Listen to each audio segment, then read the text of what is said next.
Ladies and gentlemen, it's an honor for me to address you today at the Women's Development Colloquium to talk to you about the role of women in the resistance and the resilience of the Palestinian people, especially at this critical moment of our struggle for national liberation. Respected audience, the occupation affects everyone in Palestine, but men and women are affected differently. Men are mainly targeted by physical harm, killing, physical injuries and maiming, detention. Women can also be exposed to this, but more often women have to bear with the psychological injuries and the loss resulting from the absence of men, from the loss of children, and these injuries and wounds are less seen by the society. They are less visible than the physical injuries, the bleeding physical injuries. Women have to bear with the responsibilities when the men are absent. They have to challenge gender roles in a society where the men are perceived to be protectors and providers. Palestinian women have been at the forefront of nonviolent resistance. Palestinian women have participated in sit-ins, in rallies, in humanitarian work, in media, they participate in medical activities and paramedical activities, in welfare and education of children. They have been passing the Palestinian tradition from one generation to another and preserving the culture and the Palestinian narrative and history. Traditionally, Palestinian women have been at the forefront of nonviolent resistance. They have participated in rallies, in sit-ins, in many demonstrations. They have been involved in humanitarian work, in education and welfare of the Palestinian community. In addition, Palestinian women have challenged the gender roles in the Palestinian society and have broken many barriers and gained more visibility and power in the Palestinian society. I must remind this respected audience that Gaza, the biggest concentration camp with 2.3 million people living in it, has been going through genocide. So far, more than 7,000 people have been killed. 3,000 of them are children and 2,000 of them are women. I know a few women among the women who died in Gaza. One of them is a parliament member, and one of them is a very intelligent student who got the highest grade on the national exams. A third one is a poet, and one of them is a journalist, and 2 medical doctors. Israel is killing the civilian population and leaving behind a huge number, more than 24,000 people with severe injuries. Many of them, if they continue to live, they will live with severe disability.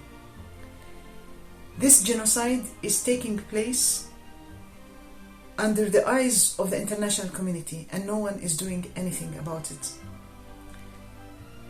Over the past 3 weeks, there has been no fuel, water, no medication, no medical equipment, no water coming to Gaza.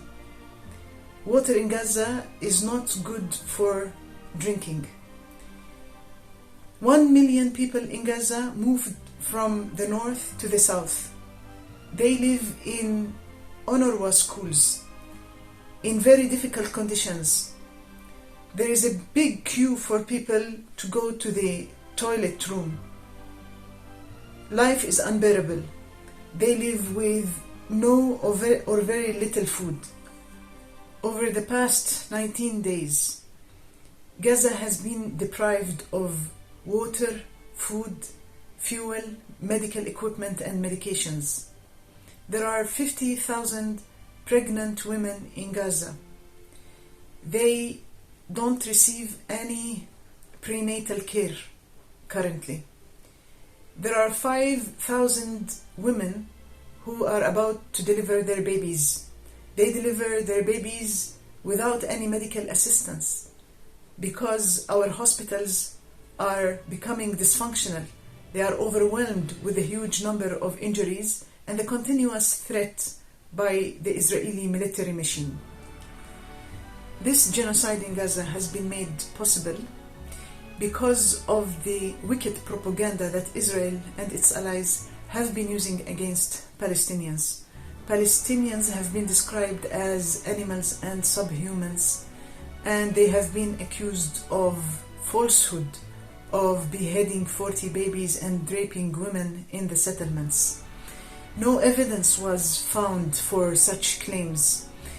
When they kill masses of Palestinians, like the 500 Palestinians killed in the Baptist hospital in Gaza, Israel says it was a rocket by Hamas, but an investigation by New York Times shows something else. We remember that in May 2022, the prominent and remarkable Palestinian journalist Shireen Abu Akleh was assassinated by Israeli army. They also denied her assassination. Recent investigations show the implication of the Israeli army in targeting Shireen Abu Akleh and killing her. But many Palestinian women are following in her footsteps, and they are doing what they can to document Palestinian reality on media. In closing, let us remember the famous words of Nelson Mandela in 1997, when he said, "Our freedom is incomplete without the freedom of the Palestinian people." You South Africans understand very well how does it feel to live in oppression. What does it mean to live in apartheid? You know the taste of injustice and discrimination. We ask you to stand in solidarity with the Palestinians. We ask you to amplify our voices as we struggle for liberty and freedom that our people so rightfully deserve, like any other people. Thank you very much.